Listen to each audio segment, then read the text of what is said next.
Hello everyone, great to see so many of you. Thank you for being here and welcome. And thanks to Shay for that incredible visualization. It was just the perfect way to land or float into our discussions today. Thank you. So good. I'm Beatrice Pembroke. I'm Executive Director for Culture and Science Gallery at King's. I'm a white 40-something woman with her hair in a top knot and big glasses. And I'm going to sort of briefly frame our discussion before hearing more from our amazing panelists. So today we're asking, why take the long view in a time of emergency? And in particular, what does that mean for the public art sector? We're living in what many now call an age of polycrisis, as we've heard from other speakers: ecological breakdown, climate disaster, society's unraveling. And this creates a sense of urgency that is everywhere, pushing us into taking short-term fixes. And our human brains are actually kind of wired to make us do that, and all our underpinning systems and narratives prioritize these immediate results. And of course, we need an urgent action in response to these emergencies. But today we're going to look at how we might balance that urgency with a long-term view, how we might foster a sense of collective responsibility for the millions of species that aren't even born yet. And we know that public art can help us resist that narrowing. It can stretch our imagination beyond the now. It can create space for connection and reflection, and to ask questions that aren't just relevant today, but for many years, decades, centuries to come. So to take the long view is to accept that what we are commissioning or producing or creating will become part of a legacy inherited by generations we'll never meet. So when we talk about legacy, we can think of it in three ways. Firstly, what systems have we inherited? So the frameworks we operate in are often extractive, exclusive, and carry these unsustainable practices. Second, what present realities do we need to confront? Because obviously the work we're making cannot be separate from the ecological and societal realities we face. And third, what do we want to leave behind? So how can our projects open new possibilities for regeneration, repair, and cultures of care? And as Justine said so beautifully, regenerative practice is to go beyond sustainability. So if sustainability is about doing less harm, we can think of regeneration as about repair and reciprocity, sort of asking us to actively improve the conditions of life for ecosystems and for communities, as Daniel Val said, but I think for these future generations to come. So that might mean for us rethinking not just our materials and processes, but also our mindsets and value systems. And my own connection to this work started about 7 or 8 years ago when I set up the Long Time Project with Ella Saltmarsh. And we've both been grappling with feeling like, overwhelmed by the climate crisis, but knew that arts and culture that we've been working in for so long, and in particular storytelling and narrative, were fundamental, perhaps, to some of the deep shifts that were needed to be made. One of the key questions we started asking through that with collaborators, including Justine, through the Long Time Academy podcast, and one we keep asking is, how can we be good ancestors? And to do that, we have identified 5 pathways to long time. So 5 ways of cultivating longer horizons in the public imagination. And I guess these are a contribution to add to the ones that Justine has set out. So I'll walk us through them very briefly and point to an example of regenerative public art that might embody them. So I'll need my clicker. The first one is about deep time. Oh, that's me and others. So deep time. So this is about engaging with cosmic timescales, cultivating awe at the vastness of time, and reminding us of the tiny place that humans have in the epic history of the universe. And this is an image from Superflux and the Quiet Enchanting, which I commissioned on the facade of Bush House on the Strand in London, which is the biggest bit of new public realm in London for a decade. The Quiet Enchanting, it takes place over several facades of Bush House going right round. And it's an invitation, a kind of into a mythic time of interdependence and ecological abundance, and refers to pre-modern poetics, pagan folklore, and asks how we can rewild ourselves and if rewilding ourselves could change the world. There's much more behind it, so I invite you to, there's some other images. And then the second pathway, that is another good project about deep time, but I won't go into it now. So the second pathway is about mortality consciousness. So we have a hunch that part of our inability to think long term is our difficulty of confronting our own death and impermanence. And this is Maya Lin's What is Missing project. So it was a multi-sited project, had online content, public billboards, interactive exhibits, and it's a global memorial to lost species, which many people have kind of added their own loss to, and it links that grief of what's gone with responsibility to those yet to come.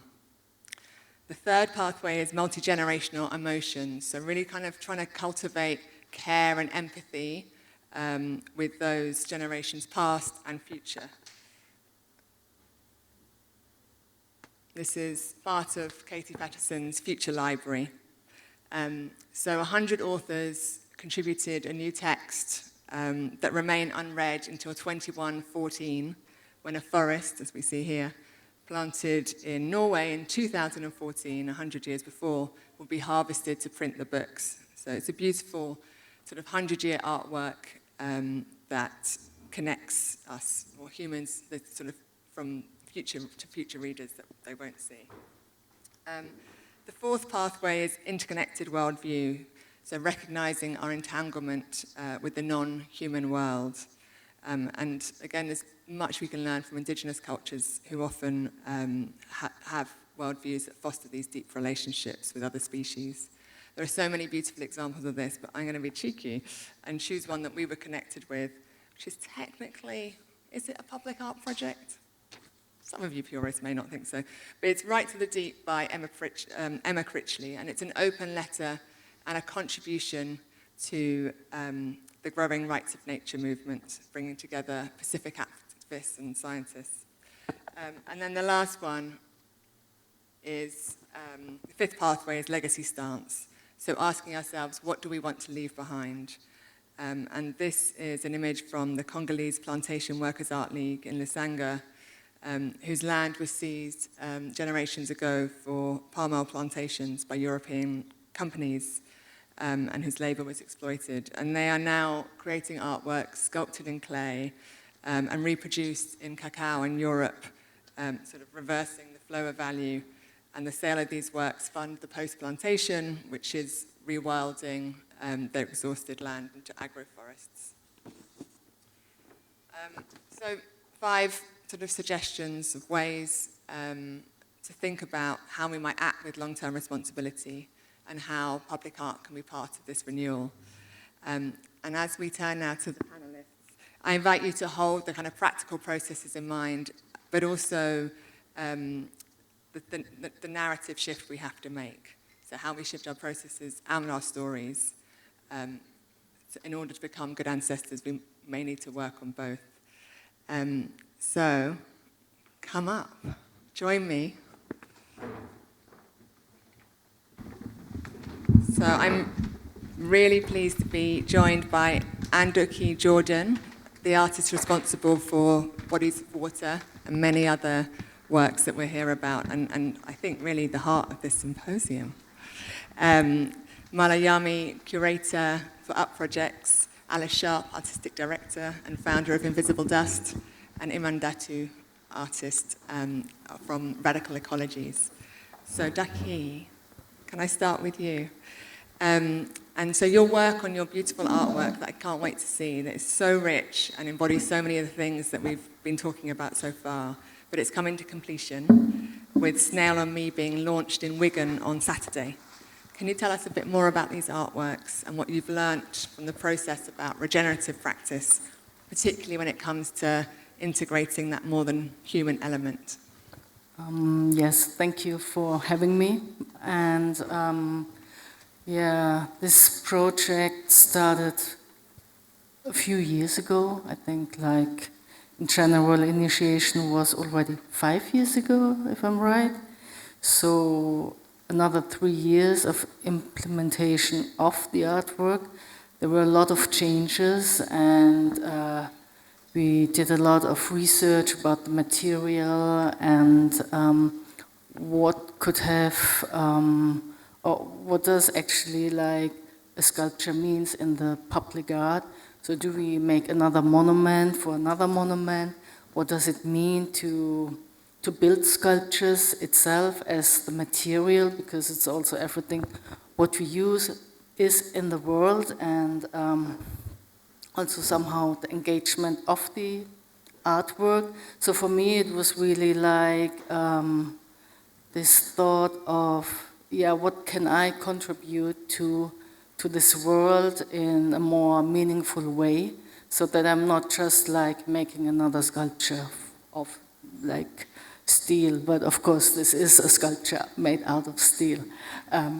But like in a way that it can transform into like, what does the sculpture needs in its own surrounding and where it's placed, because it's also like a big question where we are and what surrounds us and how environmental structures are built upon it. And then I try to convince Up not to do like 2 sculptures, just 1, because it's also a lot of work to do so, but also like because one is made in Devon in South England, and then the other one, yes, in this beautiful rainy area. So I thought upon of calling the goddess of rain, and I was thinking of making kind of work which works for like harvesting rainwater, but also fog. Also like when you go up in the mountains, or yeah, if you're in the desert, they are building upon this kind of places where there's roughness, and how do they survive. So they're building really like smart systems. And I thought of that, yeah, even if England is very rainy and there's a lot of water coming all the way down, but how to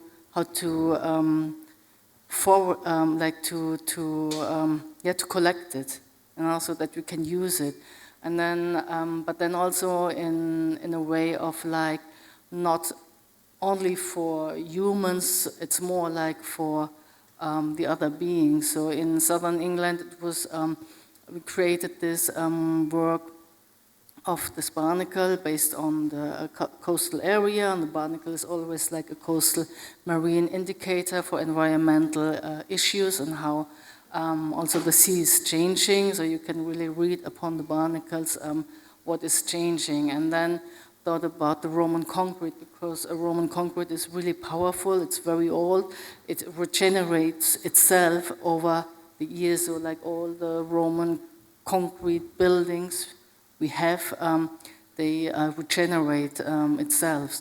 So this was one part of it. Then of course like the mussels, the shells of it, which absorbs carbon, and then thinking of deep time as well. So because we also just like a blink of a very tiny time, so nobody cares about us after we are gone. So this is also like the carbon footprint we put in. So, and of course, like the carbon is also like all like saved energy. So it's like full power. But it also can like purify the water, as we know. So this was a part of it. Then cellulite, where like heavy metals in our body. If you take this, it can like take out heavy metals like mercury and stuff. And then, and this all combined together, I thought of like the structure of the earth crust. And so the barnacle was layered in these beautiful colors.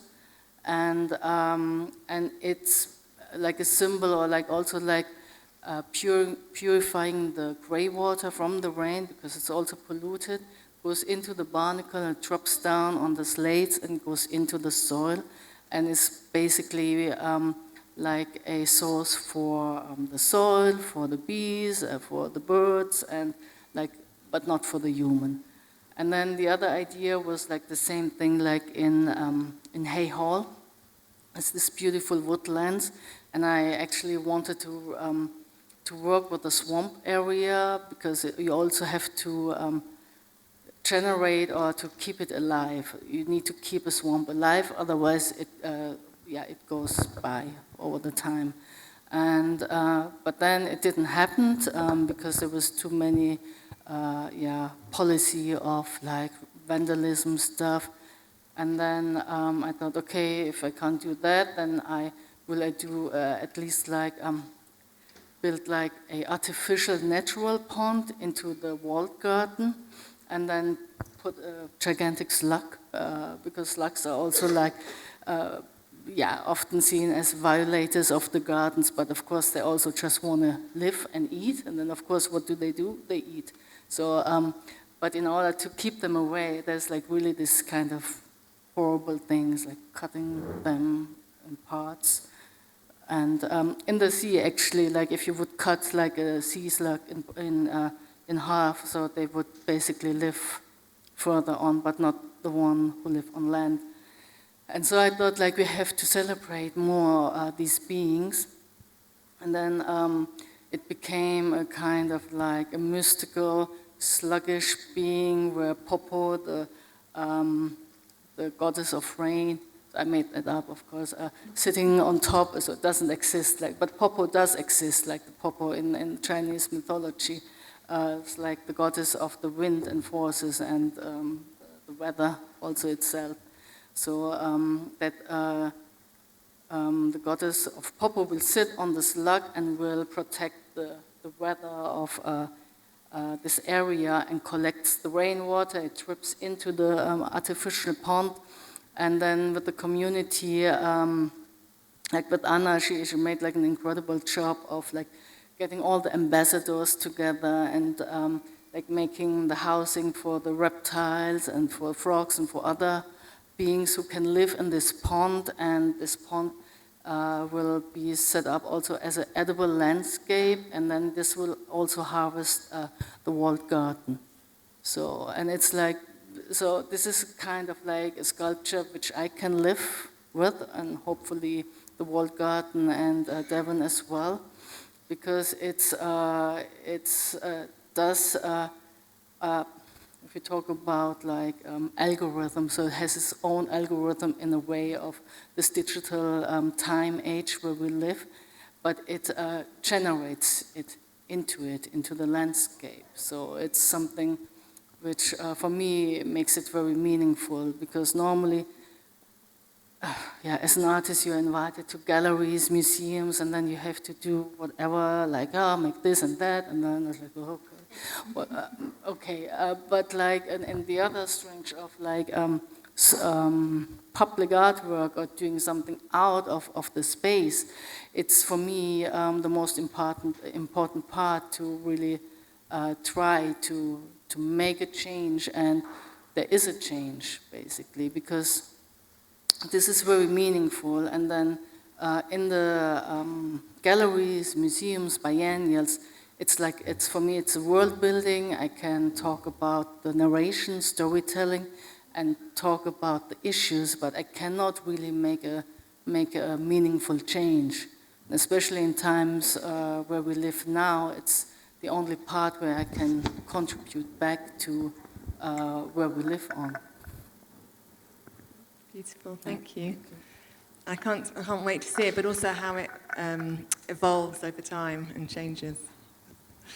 So Alice, your relationship, or our relationship, human relationship to time, is a really strong running theme through your work, and particularly in the Climate Clock commissioning program that you're working on at the moment for Ulu. Is it Ulu? Olu, actually, Olu. yeah. Olu 26. Can you tell us a bit more about your approach and why you thought time was such a key area to address? Yeah, thank you very much. I'm Alice Sharp. I'm the artistic director of Invisible Dust, which, like Emma, I founded a long time ago in 2009. So ever since then, I've been working, bringing together artists and scientists to look at climate futures. And currently, we've got a program that's just developing very excitingly in Brazil. It's going to be COP this year, so there's going to be a lot of discussion around our environment in Brazil. We were also working in Turkey, and we've got a big project with Rax Media Collective, who some of you might know, which opens during Freeze. So just to give a bit of background to me, it seems a bit echoey. Is it all right? Okay, it sounds okay. Okay, thank you. I'm working in Oulu, and it's spelt O-U-L-U, which is obviously why Beatrice was thinking the pronunciation. It's an amazing opportunity to create a public art trail, and it's part of Oulu, Finland's European Capital of Culture, and it opens next June. And I've been working, like Duk Hee's project, for a long time on this project. The central focus of Climate Clock is time. I've been really inspired by spending time in Oulu with the artists, and what has really struck me about Oulu is the brilliant whiteness of the winter. In Oulu, it's subarctic, and the snow comes in November and it leaves in April. So nearly half the year is covered in snow. You've got vast rivers which completely freeze over, and then very occasionally you have a glimpse of water, which is this amazing dark ochre colour, and ice roads and crossing the frozen sea, and very low light across the horizon. It's got really vibrant, very short summers with a real verdant green, and Oulu people love the winter. They are very intrinsically connected to nature, and they have local customs like drilling on the ice for fish. It's also one of the world's most northern cities, and it's melting because of what we're doing. It's warming 4 times the rest of the Earth.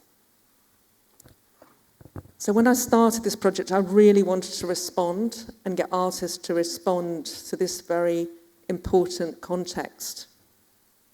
And this thought came to me that the climate clock is ticking. The snow is melting. And we are learning anew what our forebears knew, that time is not ours to command, that nature keeps its own time. And what do I mean when I say nature keeps its own time? Why should nature feel bound by our time? Actually, nature has had its own time since the beginning of time, and it's very different to our time. What I mean by time is the rate of change for nature.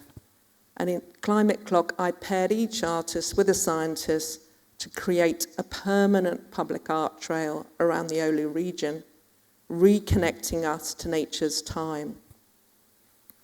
But I think it's really interesting we're doing public art. What does permanent really mean? Artist Antti Leitinen, Finnish artist I'm working with, is creating enormous kinetic spheres next to some rapids, and they're going to be cloaked in lichen among the trees. We met the lichen scientist. It will grow for hundreds of years. But what will his artwork mean or be then? And Takahiro Iwasaki is looking at the symmetry of snow crystals as old as the Earth itself.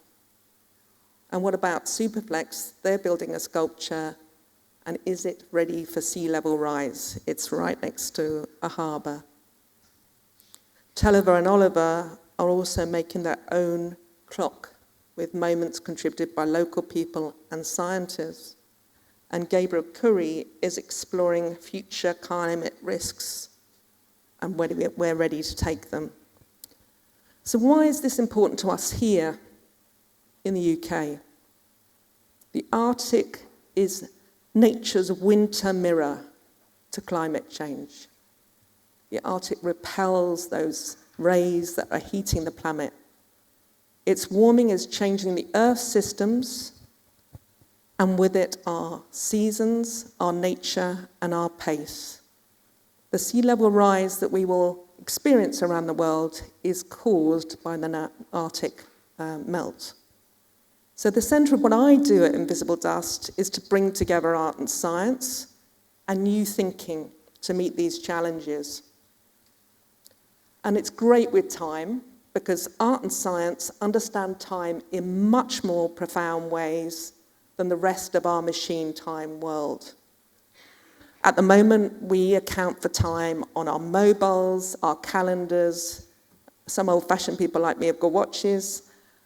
But in art and science, they reach back to times past and forward to times yet unlived.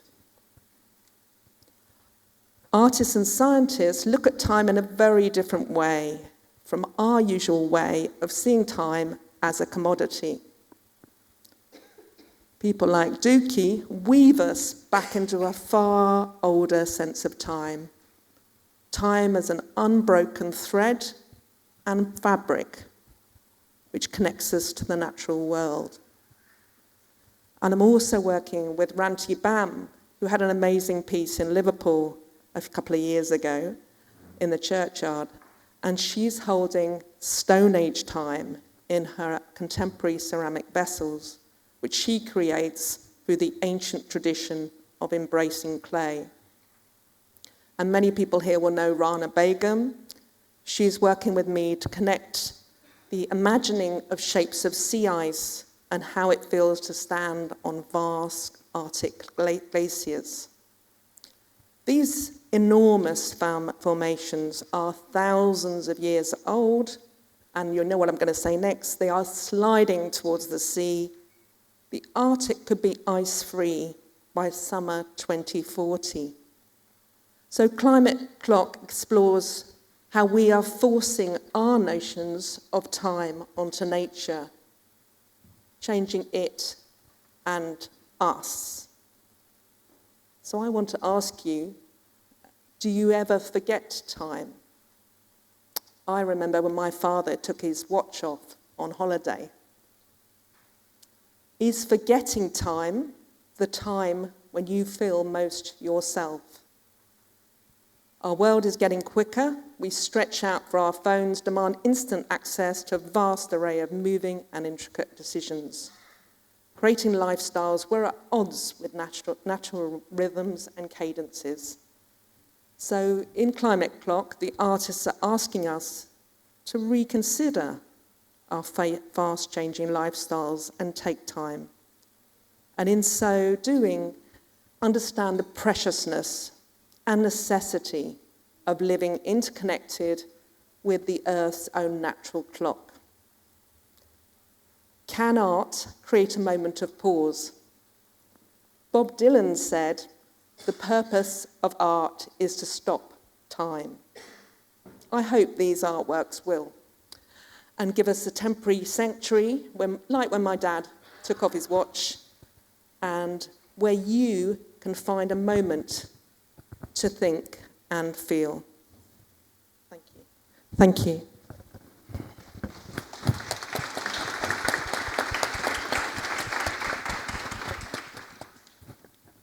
Beautiful, thank you. We were holding on to that moment of pause. Iman Datoo, you have recently published on the 100-year care plan for radical ecologies, which was commissioned by Natural England. Can you tell us a bit more about that, and particularly about your approach being responsive to place? Hi everyone, my name is Iman. I'm the head of research and community at Radical Ecology. To tell you a little bit about Radical Ecology, we're an artist-led studio for decolonial environmental action, and we're based in the southwest of England, in South Devon. And as an artist-led studio, we're really thinking about the ways in which art can become this agent for environmental justice. And there's this constant sort of negotiation between the local and the planetary, so thinking and responding and embodying our local landscape, being South Devon, and thinking about the very extractive histories of that landscape, and sort of emancipatory restitution, like reparative ways of kind of relating to that landscape, but in relation to the sort of planetary injustices we're seeing unfold worldwide. And I think it's from there that we can really start to make connections, for example, between the displacement that we're seeing as a result of local dam projects on Dartmoor to, for example, dam projects and the dispossession of people in Sarawak, which is what we're exploring with Time of the Rivers, which is an ongoing collaboration between our organization and an organization in Borneo, thinking about the destruction of waterways and livelihoods. But also there was another project called Invasion Ecology, which was a land art practice in Dartmoor, where we were thinking about the invasive species or deemed invasive species that we were seeing on our doorsteps, on our local walks, Himalayan balsam, buddleia, rhododendrons, but in relation to the sort of racial logics that underpin the field of invasion ecology, for example. And so, yeah, that connection between the local and the planetary is really important in our work. And I think in relation to the 100-year Clare Plan, Beatrice, that you mentioned, so to tell you a little bit more about that, that was commissioned by Natural England, and we were asked to create an assessment of our local woodlands, which is Dartington's Northwoods. It's known as a PAWS, which is a plantation on an ancient woodland site. So it was planted for economy, and it's full of trees like Californian redwoods or sequoias, Douglas firs, cedars, and recently it's undergone a change in management. So rather than being managed in-house by the Dartington estate, that management has now been given to contractors. And what we're seeing is sort of a diminishing sort of resource and a change in how people are able to kind of access this local woodlands. So really we wanted to kind of go into our woods and really understand them from a position that sort of went beyond this idea of a nativist nostalgia, that went beyond this idea of wanting to go back to what these woodlands once were, what they could be, i.e. like this ancient sort of oak woodland, and rather than that, think about where these woodlands are now, currently in the present day. What are the ecologies that are novel and new, emerging out of the sort of the human and non-human interrelationships and interactions that have brought sort of new ecologies to these woodlands. So what we did was really enter this process of deep listening, which is this technique pioneered by a musician called Pauline Oliveros. And it's about going beyond hearing and really listening and paying radical attention to your ecology. And that can be humans, non-humans, machines, everything around you. And so we were listening to the human and non-human agents who are part of these woodlands, part of our local ecology. And what sort of emerged when we were assessing this value was that the economic, the social, the biodiverse value of these woodlands, those aren't in conflict with one another, but actually the ways in which people kind of interact with these woodlands in our local environment sort of supported the idea that those values actually support and build upon each other. So for example, in order to harvest good quality timber from these woods, you need healthy soil. We also noted that by interviewing local residents, for example, who took their daily walks through these woods for their own mental health, well-being, they were also trained in archaeology and entomology, and when these woods were managed by the estate, they were contributing to monitoring them and assessing their biodiversity. This practice of deep listening also kind of informed our engagement with marginalized communities as well. So thinking about, I guess, attending like this sort of focal attention on the voices and care workers who may not necessarily have access to green spaces like this. So Radical Ecology have ongoing work with a local youth group in Devonport and refugee and asylum seekers. So we brought them into the woodlands and thought about what their connection, their nature connection to these woods were and what they could be in the future. And sort of what emerged from our engagement together was actually an arts program and an arts education program and a speculation for a film school and a clay school or soil school that could exist and emerge as a practice from these woods over the period of 100 years.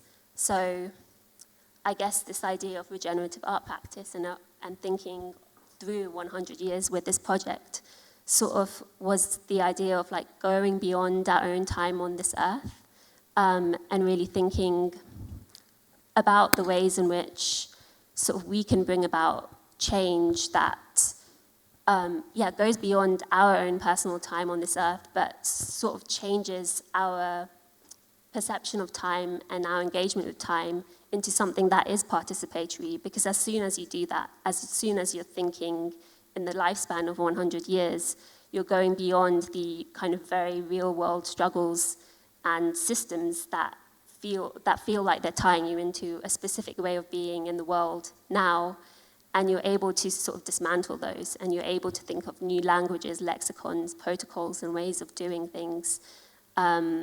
And yeah, it's really important for that kind of incongruous thinking that, and interdisciplinary thinking that we strive to employ as artists. Brilliant, thank you.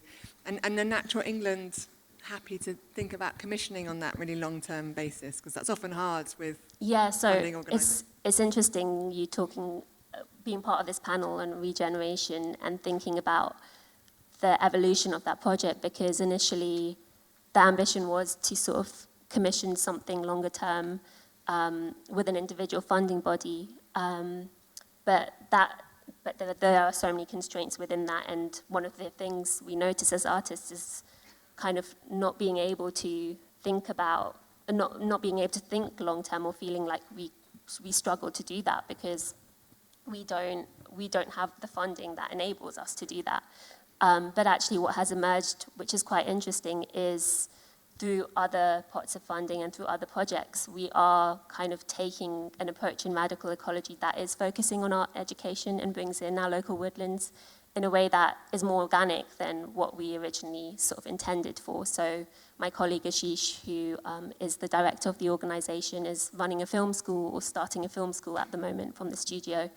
We're also carrying out programming within the woodlands. So it's happening in a more organic way, and in a way that we didn't initially anticipate. But that whole program allowed us to think about our studio as engaging in art education in a really new way. So that's what feels exciting about it. And in relation to the comments on how we can't always be in control of the change, I think this is an example of that.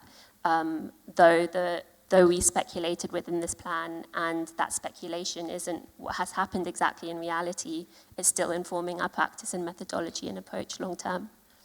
Thank you. We might come back to some of these questions. I'm sure the question from all of you, I hope, might raise some of these tensions. And Mala, curator at UP Projects, you've been working with Duk Hee on these beautiful bodies of water works in both Wigan and Devon.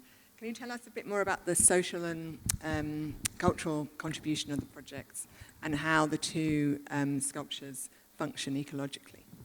Thank you so much, Beatrice. And hi, I'm Mala. I joined UP Projects in February, so I know Duk Hee's been working on bodies of water for 5 years, but I only joined the project in February, and it's been a very interesting whirlwind journey, to get both sculptures up in Alarond in Devon and Wigan in Hay Hall.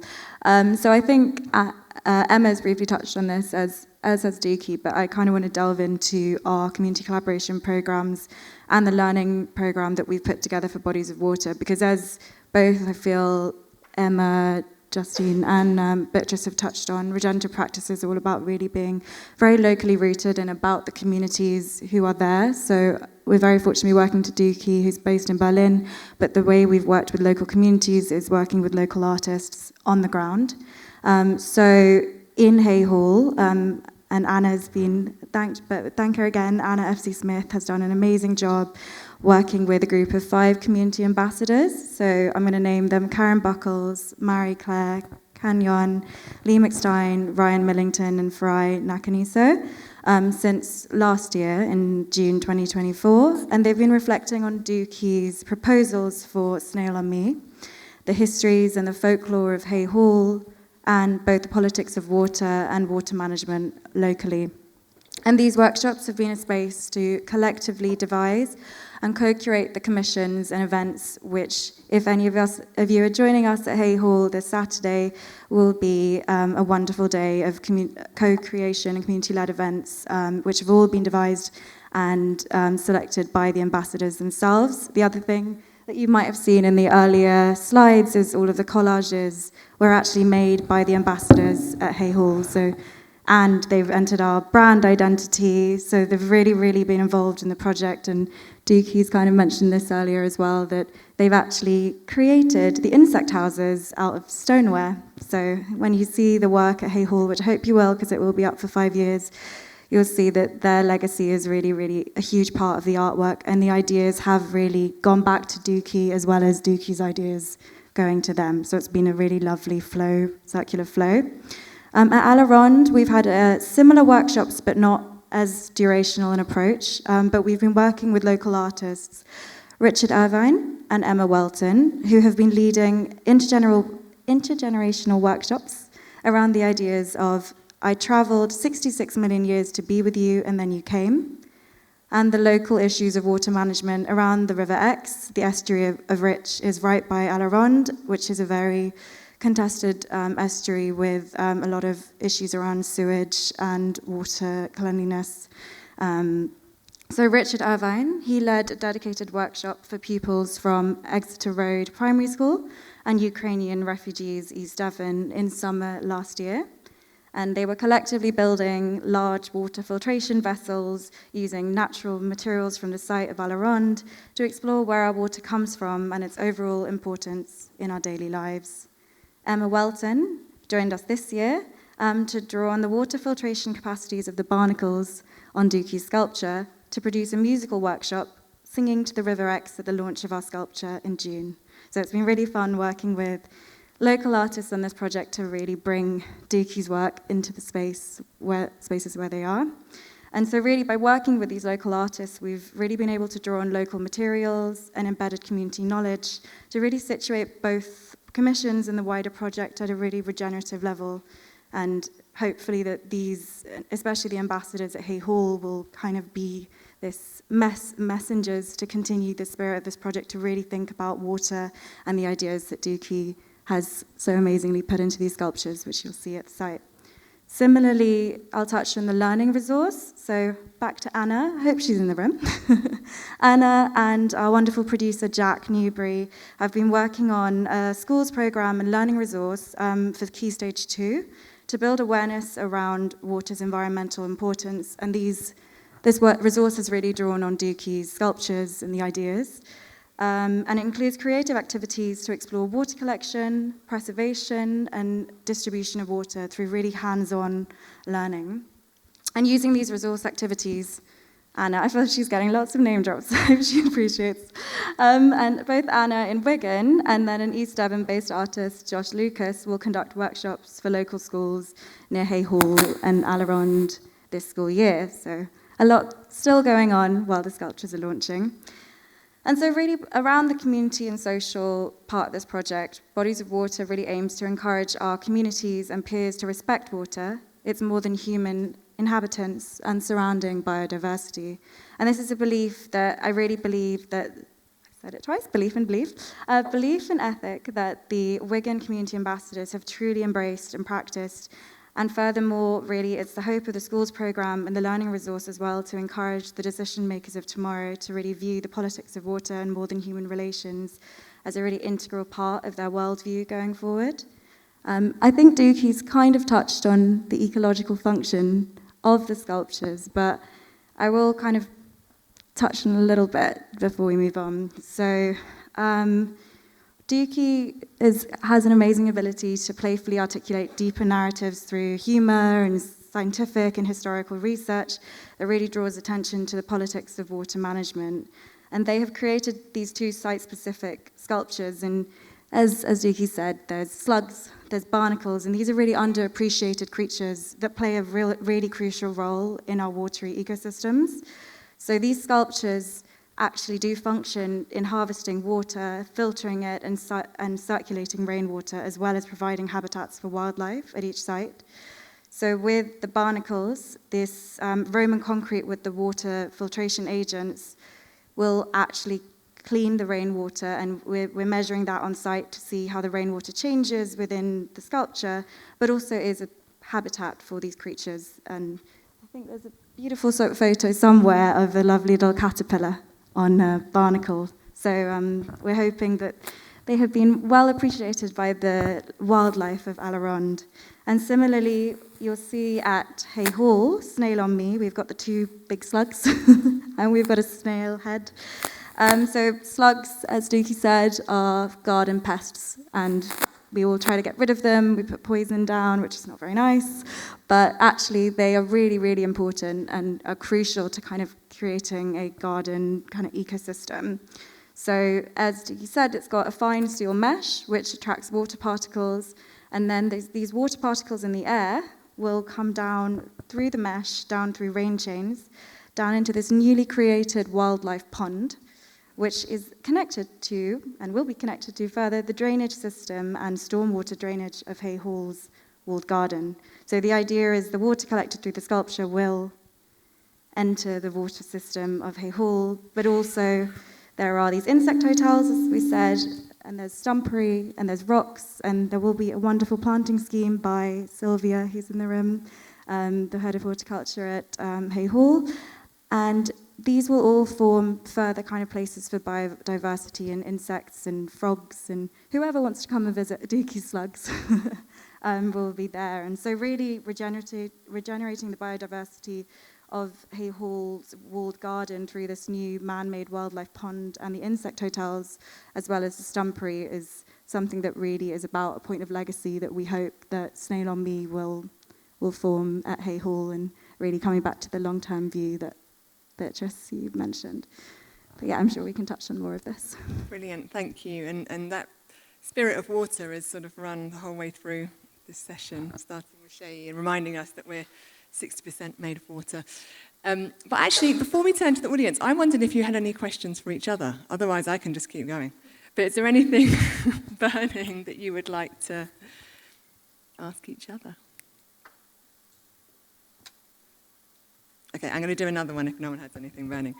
So maybe we can think about water, which is this strong recurring theme when it comes to regenerative art practice. Duk Hee, can you get us going, get us flowing with a bit more? Why water? What is it that attracted you to that? Why did you think of that as sort of a framing for the work, and it's so fundamental to what you were doing? I mean, I was always attracted to water since childhood, so nothing changed, I think. I used to go fishing as a girl, so I was the only girl going fishing, and this huge fishing, whatever, how you call it in Germany, Verein, I don't know the English word, which also was weird, so I took the fish and put them in our pond so that they could stay alive, and I was always really attracted to fish, and then I started diving at a young age, like I think at 12, and I kept on going, And for me, it was this really amazing experience to dive and to see a completely different world, because like when you're underwater, it's basically a different feeling. I always say like it's the first time where you feel a three-dimensional feeling really on your body, because the pressure on your lungs, on your organs, it's all getting compressed and you have it from all sides. This is, when we are on land, we don't have this kind of experience. And then also like when you start doing, keep on going with the diving, and then everything gets really heavy on your back because you're also turning older and wiser, and then you get rid of all the gears, and I started free diving. And this is also something which is really amazing, because you can just take one breath and go down, and then comes to this state of mind where you think you cannot hold longer your breath, but it's also basically a state of meditation. So if you start like being, so it's not for me like going down, down, down, down. It was more like relaxing wherever I was, and to watch the octopuses and the fishes, and then you become very like slow, and then it also like your heart rate gets really slow. And this is like when they did all this kind of really cruel experiments on animals, that they took them underwater, and they saw that they lived much longer if they would strangle them on air. So it's really like cruel, but it's basically because your blood goes colder, your whole oxygen gets like less, and then your heart rate goes down, and this is where you can basically live longer actually underwater. This is something which always struck me to be very close, and somehow it didn't stop. I mean, I do also, of course, other things, but it's somehow everything is related to me. Like, this is where everything started from the very first moment on. All the trees and everything what we have comes basically from the marine land. So we go climbing or hiking on mountains, but then you basically see and you realize, okay, I'm walking on a sea rock, on a seabed, basically, because everything changed and shifted during deep time. And so if we go to Finland, so you know Finland was once tropical. So and now we have this age of like, I think we're still in the ice age, but in a warmer ice age, and it gets warmer and warmer. So of course there's a climate change also going. So I mean, of course, maybe we just like speed it up much more, but also maybe it's a natural circle. So and then the next circle comes, and we are gone. So. I love that. Did you want to say anything else about that, Alice? Or? I just think that water is such a strong theme, and I think Duk Hee's work is brilliant on so many levels. I don't know if people know about barnacles, for example. They stay on these rocks with crashing storms. Imagine managing to stay on a rock with those sort of storms. Apparently, what they stick to rock is one of the most powerful natural glues in the world. Because you imagine, they stay there for years. So there's really amazing things. The other thing I was going to say about water is, which is so brilliant, is there was water before there was life on the planet. So when you understand that, you think of a whole different nature to water. And when we're looking at life on other planets, the first thing they always say is, where's the water? Because we can't have life without water. No planet without water can have life. So I think that kind of really shows the powerful nature of your ideas to do with the body and our connection to water. We're working on a project which is called The Ocean's Edge, and I don't know if anyone here is a fan of Rachel Carson. Rachel Carson, for anyone who doesn't know, incredible environmentalist, wrote these books in the 1950s. One of them was called The Edge of the Sea, and it talks about barnacles. And I really recommend you looking at Rachel Carson. She took on the pesticide industry in the whole of the US during the 50s. She's a woman, and she's kind of the mother of the environmental movement, and she was also a marine biologist. And so we've called our project, in sort of tribute to her, The Ocean's Edge. Now, as land dwellers, we always imagine we're on the edge of the land, but actually we're on the edge of the sea. And so that's why we're calling it The Ocean's Edge, and about the centre being the ocean rather than the land. And all these type of perceptions change your view of water. If you think about the oceans being the centre, that changes it very much.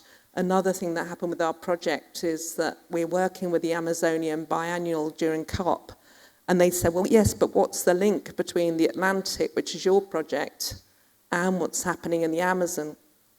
Well, because of climate change, the water cycle that Duk Hee has mentioned is pulling up huge amounts of water, just incredible. We can't get our heads around it.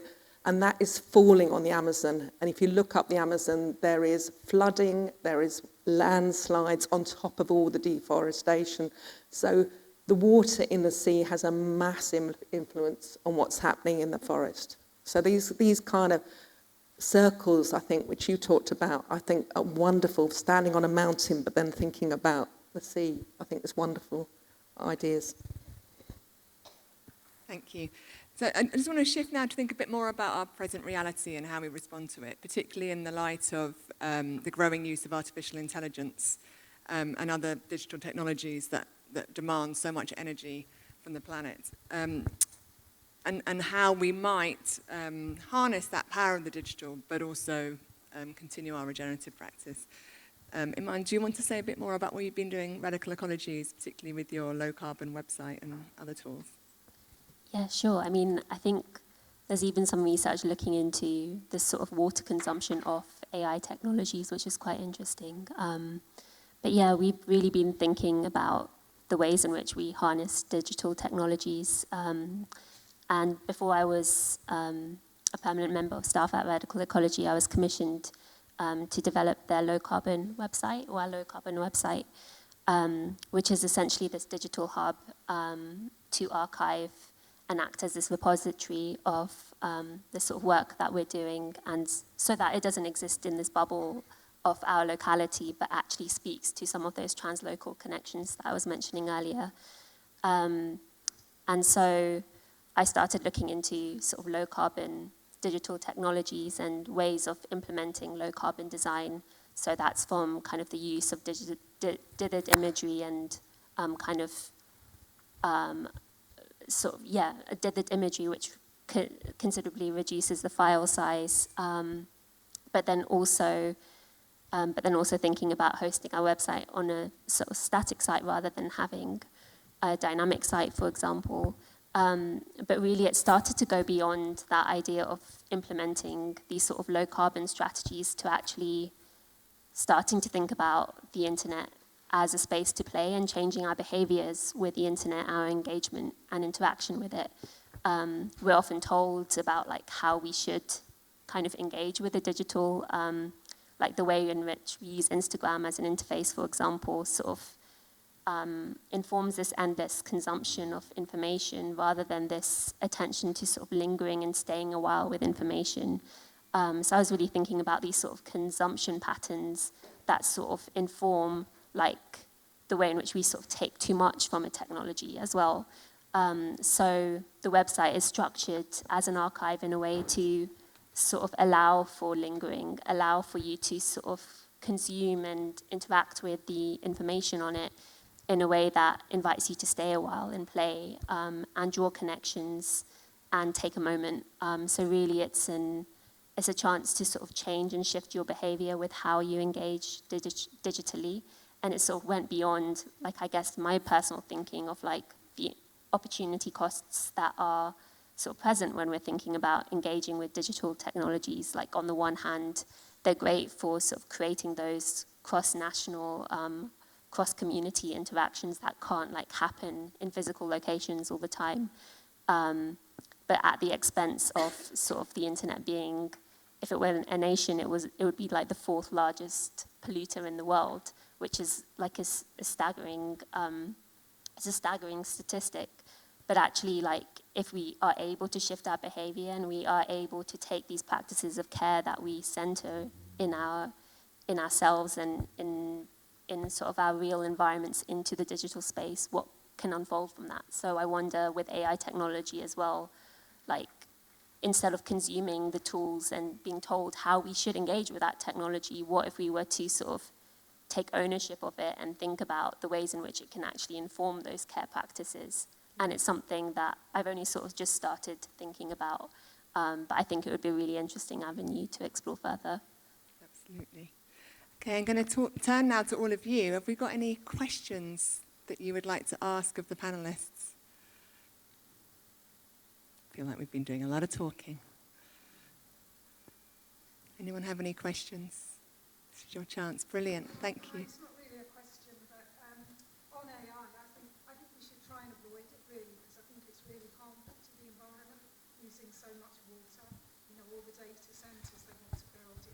I'm going to try and avoid it, but it's already, you know, just on your, every time you do a Google search, you've got all AI coming up, and I've not found a way to turn it off yet. And also on Facebook, under quite a lot of posts, there's loads and loads of, you know, what's going on in this, and that's all AI. I just think it's very, very worrying, very concerning.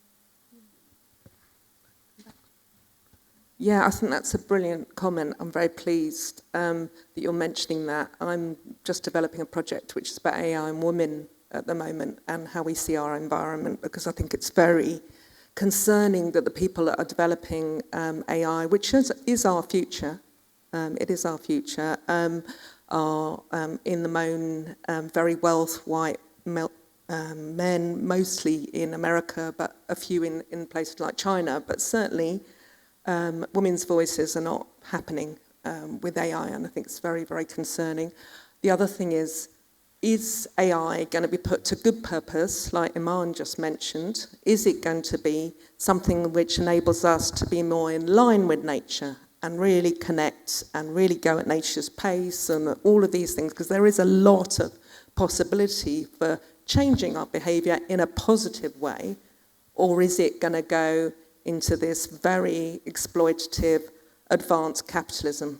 You know, I mean, if anybody is aware of what's happening at AI at the moment, all the major companies, Amazon, you know, everybody actually, Stargate is something that Trump is putting huge amounts of money, trillions, not billions, trillions of pounds is going into AI at the moment because they can see it's going to make enormous profits. Enormous profits. And I just wanted to, because I knew this question was going to come up about AI, an algorithm doesn't just manipulate us as consumers, they transform us into unpaid labourers in our own surveillance. Every search click strengthens the ties that bind us. So that's something I read in a paper which I think is brilliant called Le Monde Diplomatique. It's an English version. I'm not that good at French, but I would really recommend anybody who wants to understand the world. It's like The Guardian used to be, with an analysis and really kind of amazing historical things. But I do think AI, we all need to really think about what we want from it, because it's going to change our society in a way that none of us can even imagine at the moment. I agree, and I would say it's already in our reality. Yeah. You know, it's not the future, Yeah, it's already woven into so much of our lives, healthcare, justice, dating, everything. So it's about, we've actually got a second round of a show coming, which is about female and non-binary artists and technologists who have been working and playing with AI for some time. So that's coming in the spring at King's. Any other questions? I think there was a mic somewhere, but if you need one, I can run it over to you.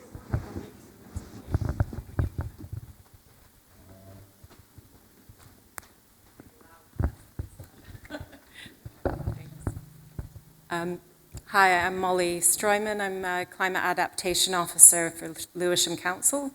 And I'm working on projects relating to supporting community connect to waterways. And I suppose one of the, I suppose it would be helpful for me to hear and hearing some of the comments around some of the difficulties in and constraints in working in public space. If there's anything that we as public officers and policymakers, commissioners of work, things that we can do to make it easier to work with us and to deliver work. And then if I can be a little bit cheeky and ask a second question as well, which is, we want to be supporting underrepresented groups and artists to have more influence and say and a place in creating spaces and making that work. And I suppose I'm also just reflecting on access to space, materials, depending on the sort of type of work or space, whether, you know, artists who maybe don't have access to large spaces to work in. And I don't know if there's any sort of suggestions. I'm happy to take this into conversations later with people and others in the room as well.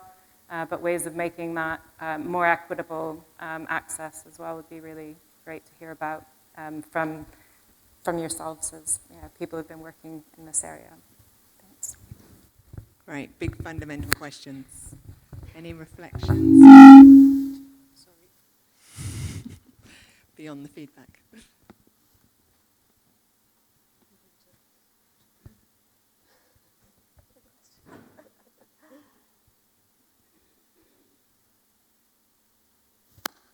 I think there's lots of different things. I think actually Susie at the back wanted to chip in, so maybe she could chip in on the local authority side, because she's been doing some brilliant work in Sunderland and Durham.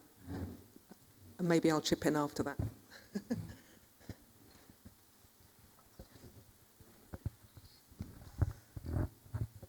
Thanks so much. Hi, my name is Susie O'Hara, and as Alice says, I'm a curator and an academic at the University of Sunderland in the Faculty of Media and Creative Industries. And I'm really proud to be part of a national initiative that's been led by Queen Mary in London and University of Glasgow, which actually touches exactly on the question there in terms of climate adaptation. We're part of a multi-million-pound UKRI initiative that's funded for coastal resilience and community resilience programs, and it's part of a national network called CoastR. So it may be worthwhile just looking up CoastR, and you can kind of see a lot of stuff that's bringing together policymakers, climate adaptation, local authority specialists, as well as community leaders and academics working in this space. To really kind of start to try and unpack exactly some of the questions that you've been talking about there. So we actually hosted a hackathon event in the University of Glasgow yesterday, and it was just really wonderful, actually. I think it's a really vibrant and dynamic space right now, that people are really starting to think and call for, you know, an embedded community response in a very co-developed and co-created way to these management plans moving forward. And also really in the room yesterday, calling for this longer term regenerative and sustainable thinking in regards to climate adaptation solutions. So there's a lot of really kind of, I would hope, radical imagination kind of being infiltrated into these spaces. And I've been brought in to do some arts-led interventions within these pilot sites that they're going to be currently kind of working on developing data around. So again, just kind of really in making sure that the arts perspective and potential is embedded in the center of these multi-stakeholder kind of initiatives is also what I'm seeing happening now in this space too. So it's a positive kind of, vibe at the moment, I think, in this space, and long may it continue.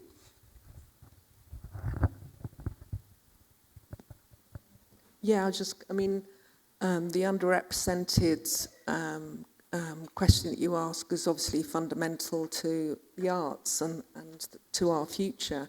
And I think that's really, really important to get people who are facing various things around the world to speak from their own perspective and to actually create artworks which link up with other ideas, philosophies, that kind of thing. So currently I'm working with Rax Media Collective, who are Delhi-based.